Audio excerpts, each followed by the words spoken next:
Assalamualaikum warahmatullahi wabarakatuh, Pak Ud. Waalaikumsalam warahmatullahi wabarakatuh, Pak Ita. Bagaimana kabarnya hari ini, Pak? Alhamdulillah sehat. Pak Ita sendiri gimana, Pak? Alhamdulillah sehat nih, Pak. Alhamdulillah. Oh iya, Pak, terkait kemarin saya sudah menghubungi Bapak, minta waktunya sebentar untuk wawancara terkait cara pengambilan keputusan di lingkungan sekolah berdasarkan nilai-nilai sebuah kebajikan nih, Pak. Apakah bersedia, Pak? Insya Allah siap dan bersedia, Pak Ita. Oke, sorry. Silahkan. Oh ya, Boleh. Pak, selama ini bagaimana Bapak mengidentifikasi kasus-kasus yang merupakan dilema etika, Pak, atau bujukan moral, Pak? Baik, terima kasih. Jadi selama ini berdasarkan pengalaman yang sudah saya hadapi terkait dengan kasus-kasus yang dikategorikan termasuk dilema etika ataukah bujukan moral, saya identifikasinya sangat mudah sekali sih sebetulnya, ya.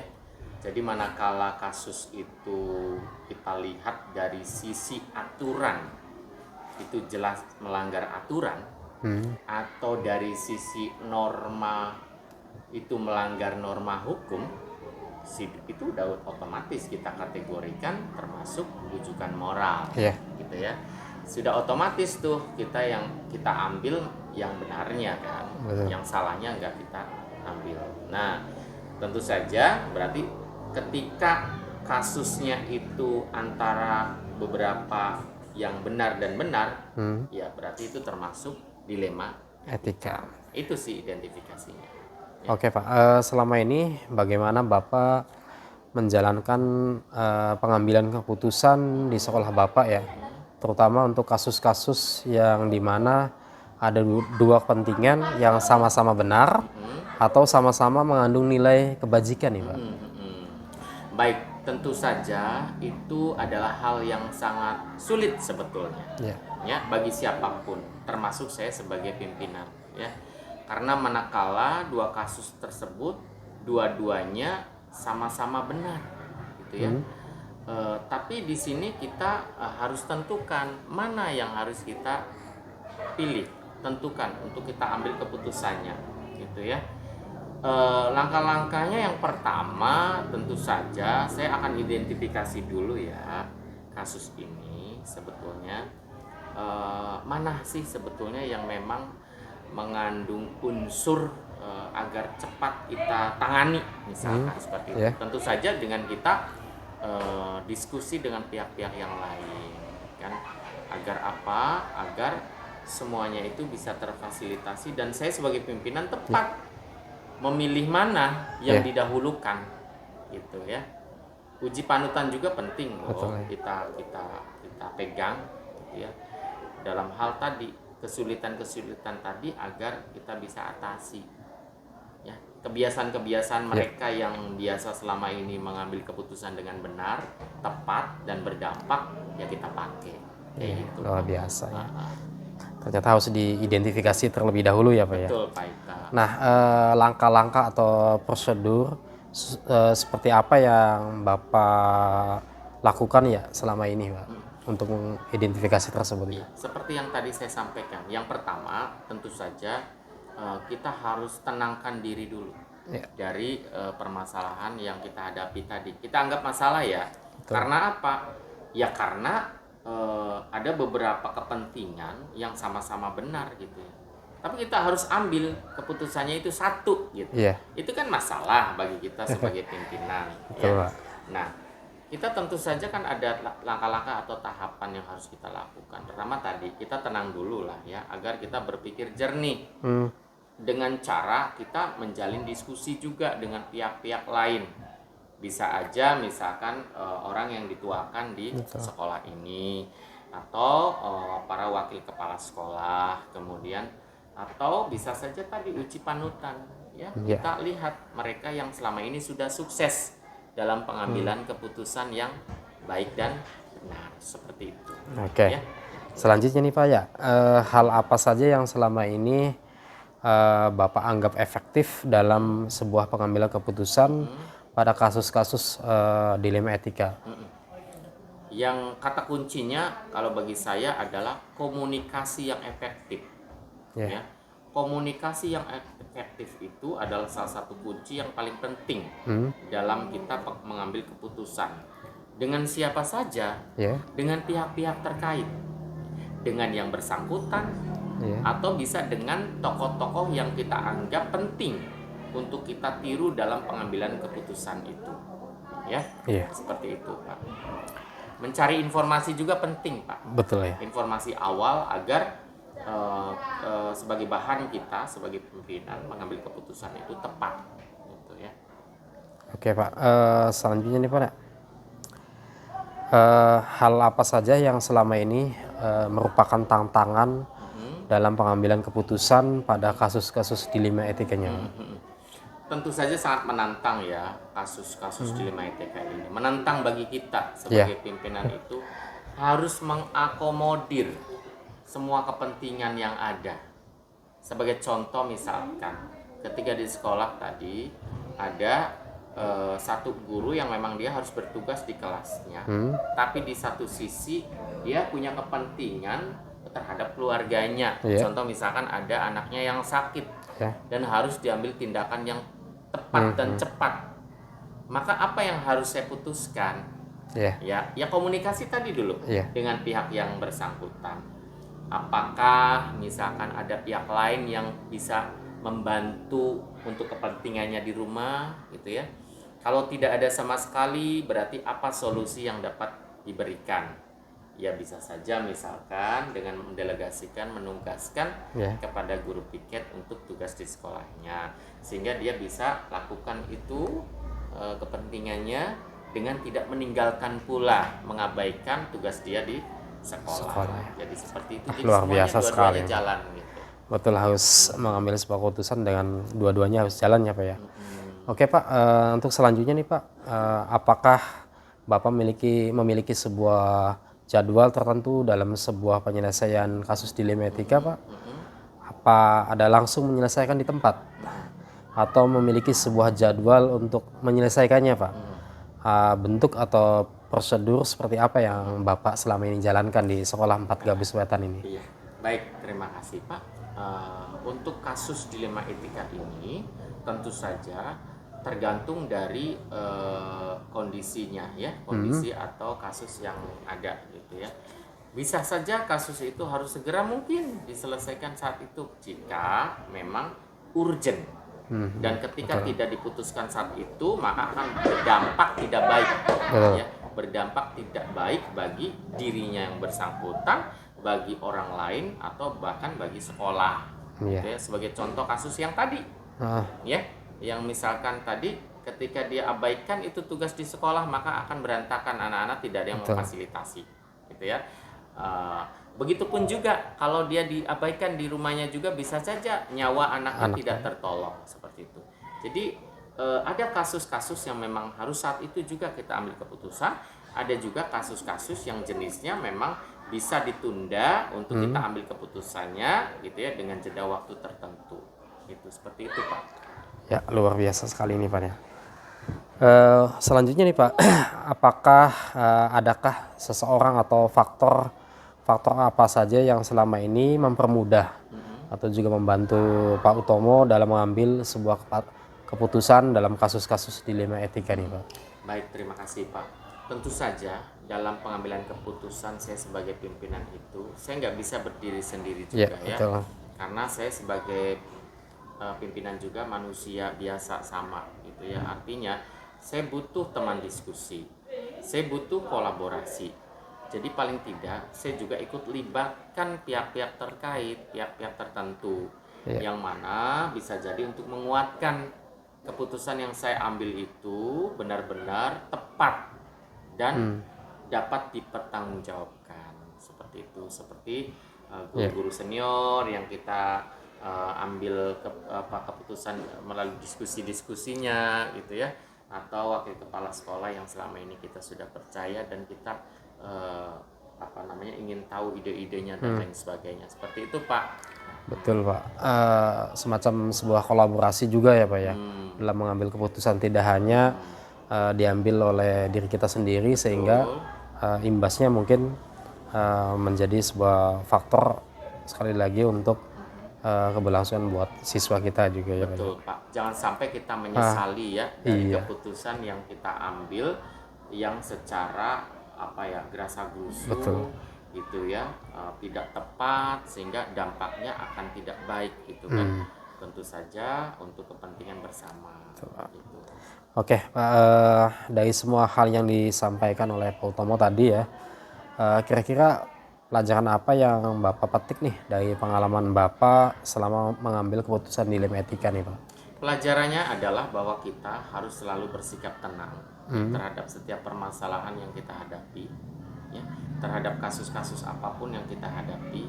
Karena apa?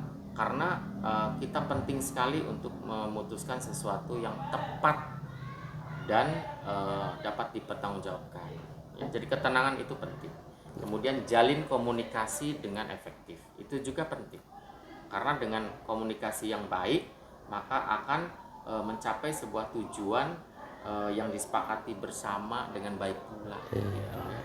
Kemudian satu lagi yang terakhir, kita harus selalu memandang apapun setiap permasalahan yang kita hadapi dari sisi positif. Ya, jadi kita anggap kita pandang secara positif.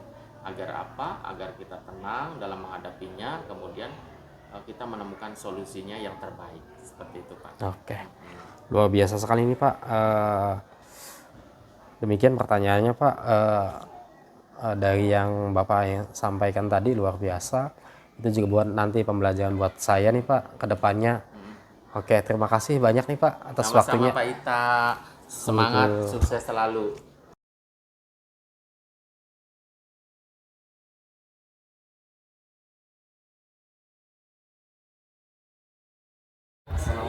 Waalaikumsalam. Gimana kabarnya hari ini?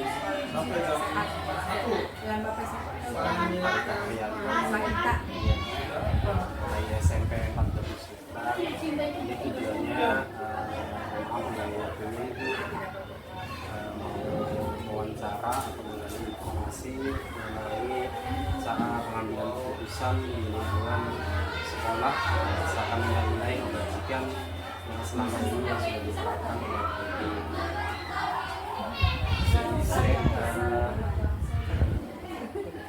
Selama ini bagaimana Ibu mendapat mengidentifikasi kasus-kasus yang merupakan dilema etika atau bujukan moral? Mengidentifikasi kasus itu termasuk dilema etika atau bukan moral itu bukan moral itu kayak dia lebih mudah menentukan mana yang salah dan dia lebih ke oh ini udah jelas melanggar dari prinsip etika yang kita tidak bisa. Tapi kalau dilema etika itu kita dihadapkan pada pilihan yang sama-sama prinsip kebajikan. Misalkan kita memilih antara keadilan dengan belas kasihan, apa ya? Belas kasih kan? Ada ya? Ya, antara belas kasih dengan keadilan. Nah, dua-duanya sama-sama prinsip yang baik dan kita harus memilih salah satu yang baik. Nah, itu etika. Nah, selama ini bagaimana Ibu menjalankan pengambilan keputusan di sekolah Ibu, terutama untuk kasus-kasus di mana ada dua kepentingan yang sama-sama besar atau sama-sama benar atau juga sama-sama mengandung nilai kebajikan? Ketika saya dihadapkan pada permasalahan dilema etika itu saya lihat dulu kondisi permasalahan tersebut. Setelah saya lihat permasalahannya, kemudian saya cek faktanya yang ada. Faktanya seperti apa? Mungkin saya akan banyak meminta masukan dengan rekan-rekan guru juga gitu. Sebenarnya permasalahan yang ada itu seperti apa. Setelah itu mungkin saya akan tidak langsung mengambil keputusan ya. Jadi banyak tahapan yang sedang dilakukan untuk dilema etika. Karena dilema etika ini kita dihadapkan pada pilihan yang sulit. Dua-duanya benar dan dua-duanya juga baik.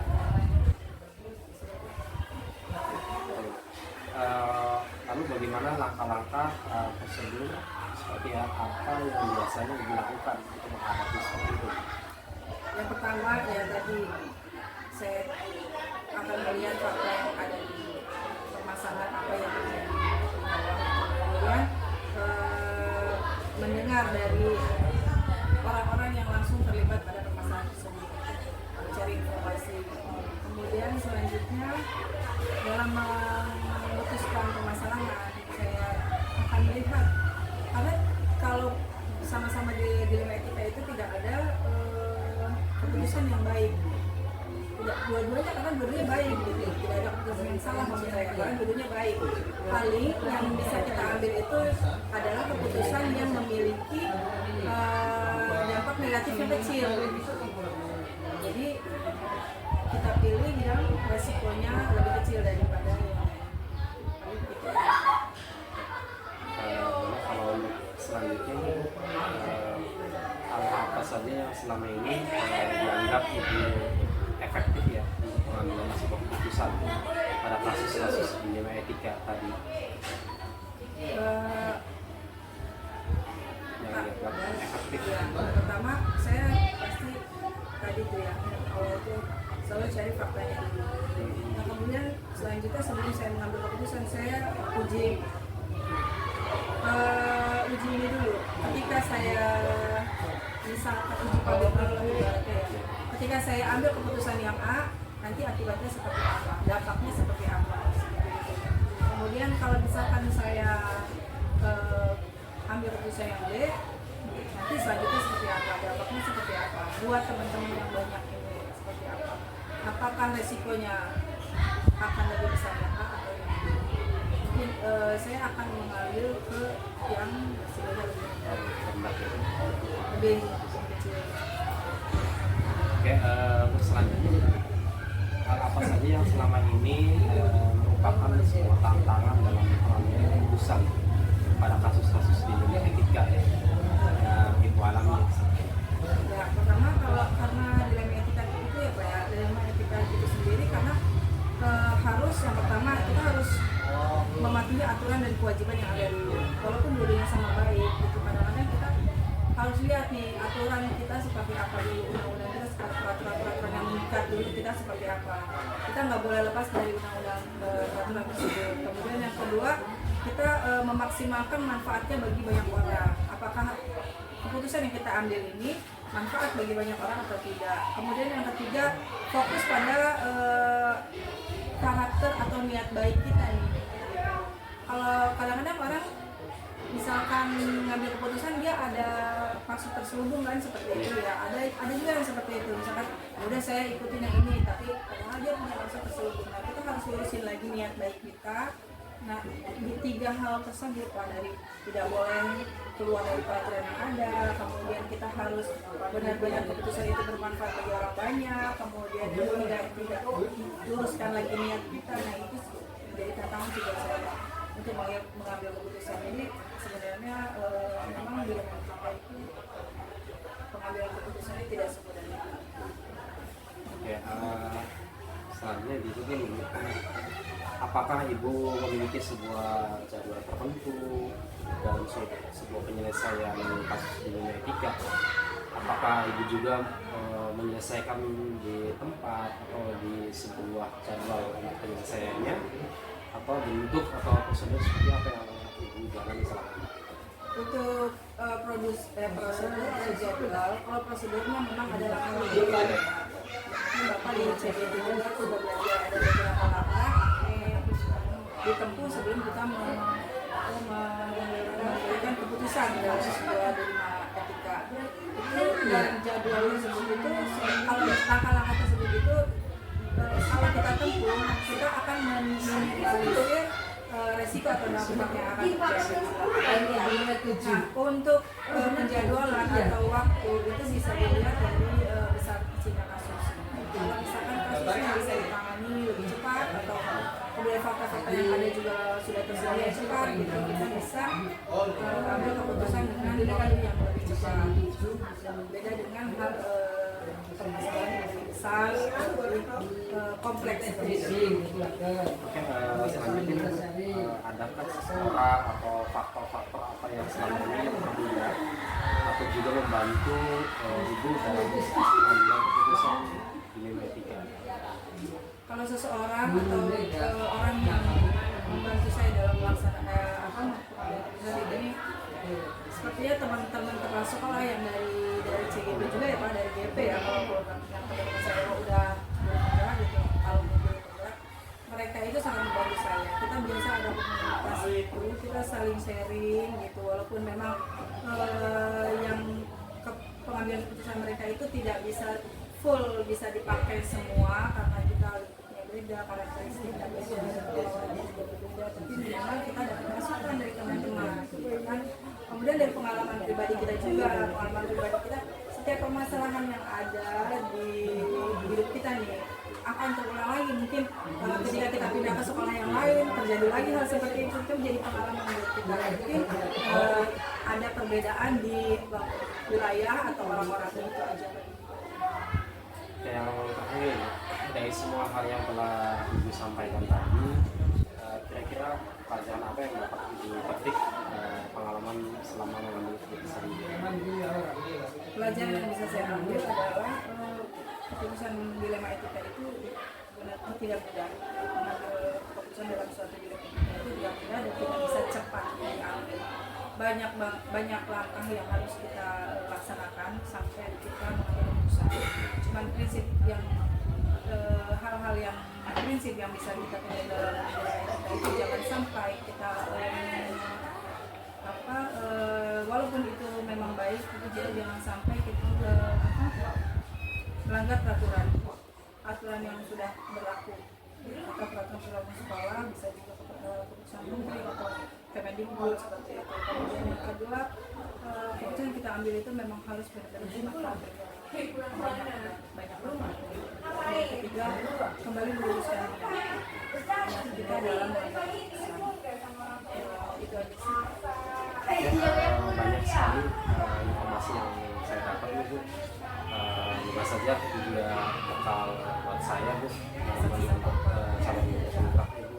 Banyak yang saya ambil hikmahnya dari obrolan kita kali ini Bu. Semoga kedepannya saya juga bisa mengimplementasikan banyak pengalaman dari masing-masing kepala sekolah kepala saya untuk menghadapi ketika berhadapan dengan dunia. Terima kasih banyak Ibu atas waktunya.